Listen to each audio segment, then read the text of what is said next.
2024 was a wonderfully eventful year for rap music, good and bad. This list is gonna be looking at the bad. It was one of those great years where I had way more contenders for the best songs of the year list than I did for this worst songs of the year list, but I do think a part of that is just because hip hop is generally charting a little bit less right now. The bad rap albums list is where you guys are really gonna see the worst of the worst, but for now, let's take a look at my top 10 worst hit rap songs of 2024. Ring cost a quarter key, it's 5 she around me. It's like 10 American, ain't even compare. I'm not gonna lie, I think a lot of the responsibility for this one here goes to Cash Cobain. For the most part, I don't think I like this new sexy drill sound that he seems to be the forerunner of. And if you don't know what that sound is, listen to Drake's song Calling For You, then this song, and then Cash Cobain's legendary Grippy. I really shouldn't have phrased it like that. You'll know what the sound is very quickly. I was in a club before she even had it. She was 21. I don't see a savage. I'm sort of my lean on baby king. Ring cost a quarter key. It's 5 she around me. Pussy so good I just had an epiphany. It's grippy and wet. You know I'm a vet, but you're making me feel like a rookie. How you made me tap out so swiftly. And that's my first issue, really. I'm not a fan of this sound because one, I'm just not a fan of the way that it sounds generally, and two, I feel like once you've heard one of the songs in this style, the rest come across as extremely formulaic. Don Toliver isn't horrible here, but I just really dislike the production underneath his vocals, and Cash Cobain, his delivery has been annoying every single time that I've heard him so far. I got what you need. Niggas can't fuck with me. You wanna move cities, they come to me. Sadly, not even the Charlie Wilson feature works for me. He's so clearly the best vocalist here that his section almost sounds a little bit too intense compared to what Don and Cash Cobain were doing. The transition into Charlie Wilson is honestly a bit jarring because he's doing something with a completely different energy to Don and Cash Cobain. So give me good love. It's not the worst song ever because I really didn't hate a lot of the songs that were on the charts this year. It's just one that I definitely didn't enjoy. It's one of those ones where I can see why people would like it, but for me personally, I feel like all the pieces on here just don't really fit together in the right way.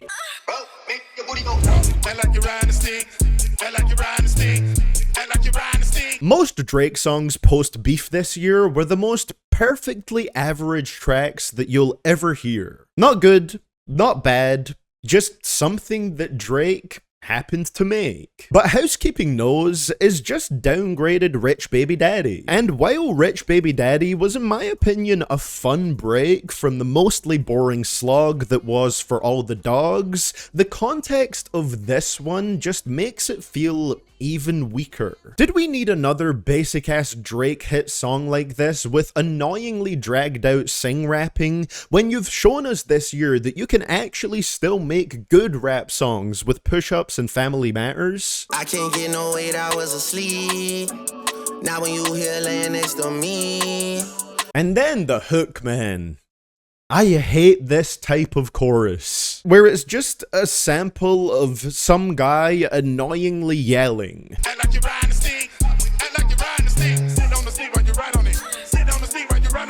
Lotto's verse is cool, I guess, and there's a funny bar or two in there, but it still doesn't really do much for me. This is just another one that I can throw in the forgettable Drake club songs pile. But if you're mad cause they're clowning you for pounding them donuts, put them down and either do something about it or own it.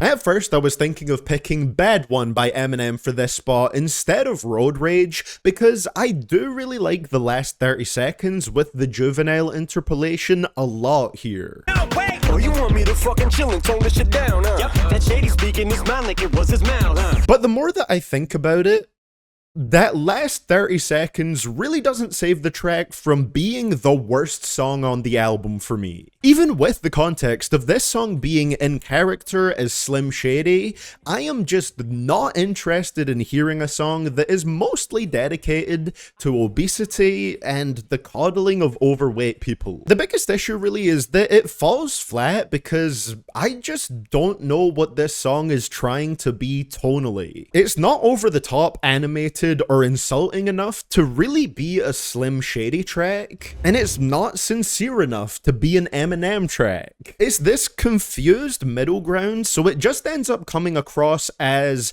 a boring lecture on why being fat isn't exactly good for you, over an instrumental that doesn't even sound like it wants to be on this song. As it starts increasing, all that starch and grease and clogged arteries, and these are the reasons for your heart disease. And also with a similarly uninteresting verse about genital preference at the end. The hook isn't all that great either. I feel like there's been really mixed results from Eminem's recent rotation of hook artists. Road Rage is easily the worst Eminem song that charted this year. He himself even sounds pretty bored on it. Lord, don't make me have to smoke this nigga cause I fuck with him. But push come to shove on this mic, I will humble him. I've seen some people saying that in retrospect, this was actually a pretty slept on diss track and would be considered as good if the Drake-Kendrick beef didn't get more serious.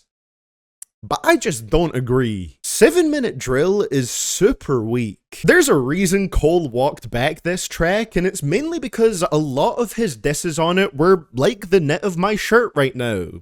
Waffle. I don't believe for a second that he means it when he calls Kendrick's second album sleep-inducing. It's a diss track with no real heart behind it. Your first shit was classic, your last shit was tragic. Your second shit put niggas to sleep, but they gassed it. And let me get this clear, you can absolutely exaggerate in diss tracks, but you have to at least sound like you mean it in the moment. It doesn't help that it just feels like you can hear J. Cole not being all that into this with just how his voice sounds on this track. He averaging one hard burst like every 30 months or something. If he wasn't dissing, then we wouldn't be discussing them. Is this one of the worst diss songs ever recorded? No, it's not. We have one of those later on in the list, but it is a pretty weak one that in my opinion is made even worse with the context surrounding it. When the artist who made it actually deletes it later,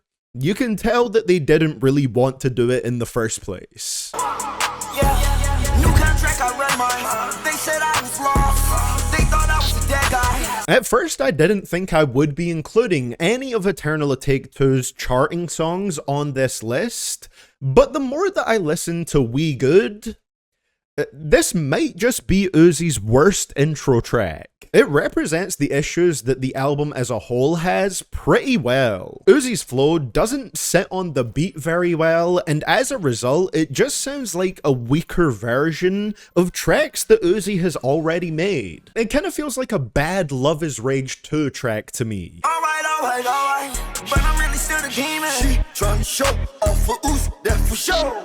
There absolutely are worse songs on EA2, for example Nitrous Track 1, Nitrous Track 2, and the Fake Out feature song, but none of those charted, so none of them are eligible for this list. We Good, in my opinion, is still weak enough to make it on here though. It's a track that just feels kind of messy, with a lot going on in what feels like all the wrong places. I honestly feel like it gets a little bit worse every time that I come back to it. Cut the Rosebud truck and head, pull up Spectrum.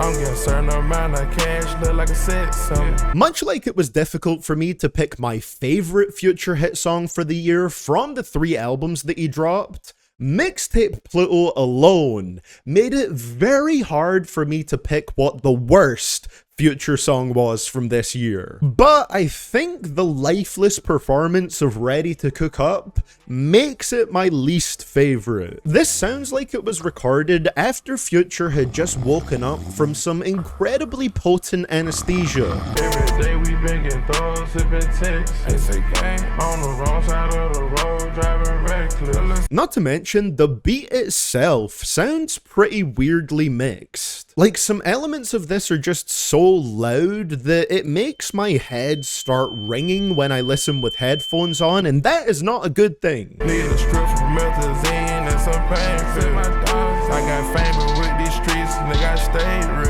A lot of Mixtape Pluto has that rougher, grittier sound to it, but a lot of it doesn't really work, especially with weaker Future performances like this. I also don't think I've heard a less inspiring flex of wealth than I'm getting a certain amount of cash. Wanna elaborate on that a little bit? No? Okay. I know this song was bad for me because it is track number 4 on Mixtape Pluto, and it pretty solidly marks the point in the album where I started to feel like the rest of it probably was not gonna be very good.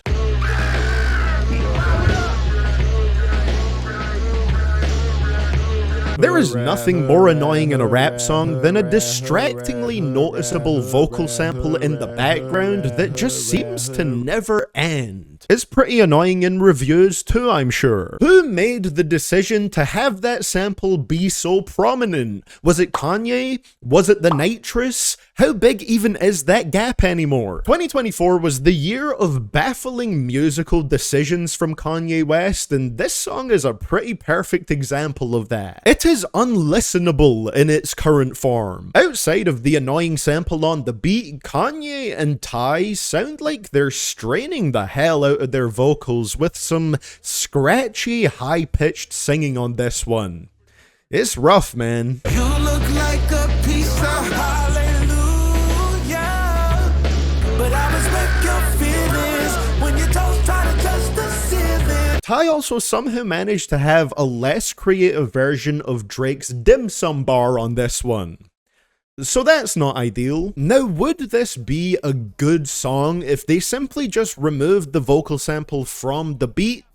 Still no, probably, but the fact that it is in there is what makes it one of my least favorite hit songs of this year. Everything about the song just clashes horribly with other parts of it, eventually just becoming a single line of white noise in my ears. In short, it's a song that represents Vulture's One pretty well. It ends up being as off-putting and unappealing as possible in an attempt to sound gritty and raw. I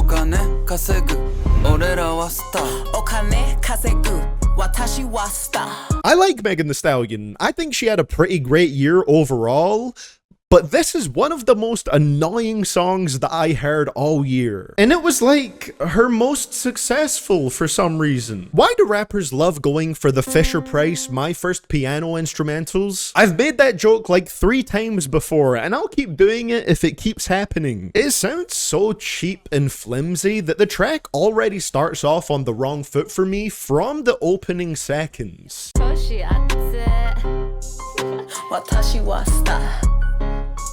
And then the chorus. If the beat wasn't annoyingly simple enough, that constant repetition of the word star with that super breathy delivery just adds on to it. I get money, I'm a star.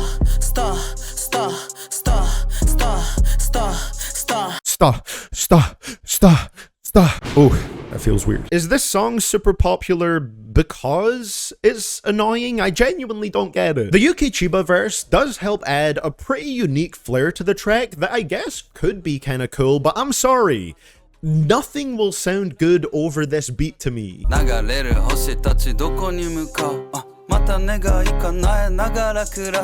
I just don't get what people like about this song, honestly. I think Megan is great, and I hate this song so much. Horrible beat, annoying chorus, and verses that I think don't really do anything special. Her albums this year were really solid, but this is the worst thing from either of them for me.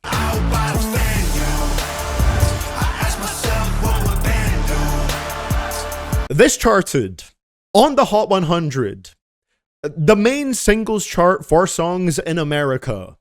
Within the top 20, a song by Tom MacDonald and Ben Shapiro. Now, I understand the viral potential of having a controversial and very goofy figure like Ben Shapiro spitting a rap verse, but this song charting is really a fascinating commentary on the times that we live in. Now look, the yarmulke bar was kind of hard, but I can't imagine living in a world where I actively want to listen to this. Let's look at the stats. I've got the facts. My money like Lizzo, my pockets are fat. Homie, I'm epic. Don't be a wap. Dog, it's a yarmulke. Homie, no cap. It genuinely hurts my brain that I know there's someone out there that was clapping and cheering when Ben Shapiro said, "Let's get a Billboard #1." And the deeper that Tom sinks into this rabbit hole of conservative pandering music, the more lifeless and predictable his music becomes. At this point, it feels like he's making songs from a checklist. I felt like I knew exactly what he was gonna say before I even listened. My Tom McDonald bingo scorecard was full after this, mentioning that he's controversial. They call me offensive, controversial. There's only 2 genders. There's only 2 genders, boys and girls. Pronouns. How about no nouns? Pro-choice pronouns, pro-love, you're progressive. Claims of being the biggest independent rapper when he isn't. They can't cancel my message cause I'm the biggest independent rapper in the whole freaking world. Wanking over the American flag. Where the American flags at? Remember when people would hang those? They've been taken down, they all been replaced with BLM flags or a rainbow. Calling other people sensitive when his whole brand is whining and complaining. I was put here to upset you. You can cry and you can scream. Oh, by the way, did you know that he's white? I'm not ashamed because I'm white. And a very racism-coded segment about rap turning people into thugs and hoes. This ain't rap, this ain't money, cars and clothes. We won't turn your sons into thugs or your daughters into hoes. This is the worst game of bingo that I've ever played. I nailed it, and I didn't even win anything. Also, this isn't how bingo scorecards look, is it? Facts is peak music for the I don't usually listen to rap crowd. It just sucks that their commitment to their political views has them boxed in to listening to such flavorless, bland, predictable, boringly produced rap music. There's better stuff out there, guys. This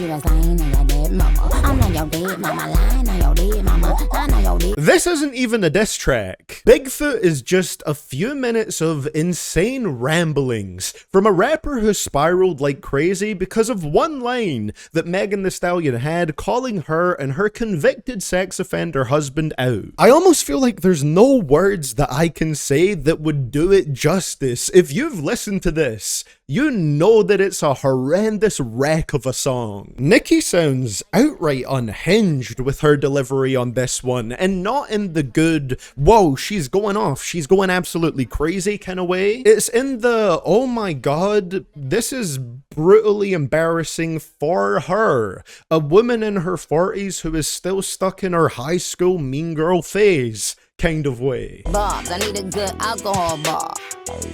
Roman, wait, that was the bar. Niggas mad that no nigga ever loved her. No nigga gon' stand 10 toes behind her. And if you really want to focus on how utterly insane Nicki's delivery is on this track, she was kind enough to release an a cappella version of it.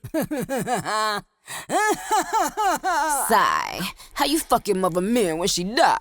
Is it my fault I got good vagina? Why the fuck is you humping on a minor? Cause she was lying on your dead mama. And you think it's funny to speak about people's families? We'll all join in.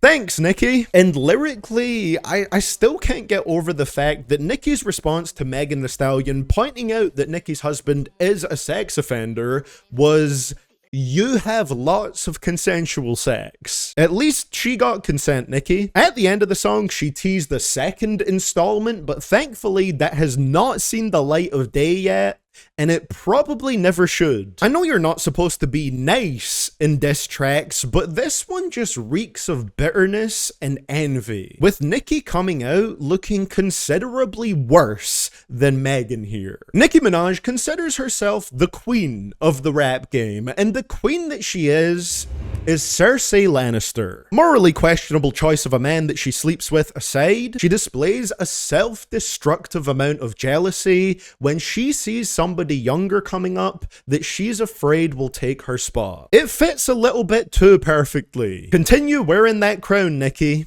And congratulations on having the worst hit rap song of 2024. 2 lists down, 2 more to go. I was hoping to have all of these out in December, but it's looking very unlikely now, gang. Regardless, I'm gonna go get to work on those end of year album lists, so keep an eye out for those, and I hope you enjoyed this one. This is always my most fun list to make every year. I feel like there's just a lot of opportunity for fun and for jokes there. I enjoy it, man. Hating is fun. That's the message I want you to take away from this video. Thank you for watching. Let me know your least favorite hit rap songs of the year down in those comments below, and you can of course click on the screen right here to check out my video for the best hit rap songs of 2024. Shout out to my channel members and my Patreon supporters over there for their support, with a special shout out to I Am Regent, KWG13270, Lucas1123, and Neo Striker. And of course, before I go, Merry Christmas everybody, and if I don't see you before then, Happy New Year.